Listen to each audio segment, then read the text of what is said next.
Hello guys, we are back with our next lecture. In this lecture, let us go through the next question. Okay, so this question belongs to GATE CSC 2005, guys. Okay, so the question is in a network of LANs connected by bridges, packets are sent from one LAN to another LAN through intermediate bridge. Okay, since more than one path may exist between two LANs, packets may have to be routed through multiple bridges where why the spanning tree algorithm uses for bridge routing. Okay, so what are the options saying exactly? Let us go. For shortest path routing between lands, for avoidance of avoiding loop in the routing paths, similarly for fault tolerance, for minimizing collisions. Okay, so basically what is the question exactly saying, guys? Yeah, so where do we exactly use bridges, guys? So if this is a network or if it is a local LAN and this is a local LAN and this is a local LAN.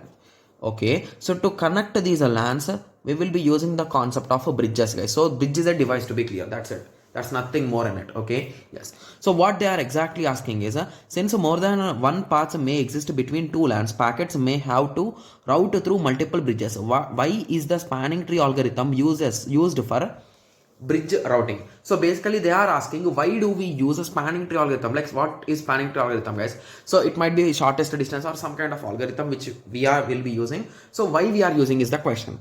Okay, so for shortest path routing between LANs, okay, for avoiding loops in routing paths, for fault tolerance, I think it's not for fault tolerance, or for minimizing collision, because if you are using some algorithm, it is going to say it, with respect to shortest things, right? It is not going to check whether there are collision or whether for it is good for fault tolerance and all those things, right? Yes.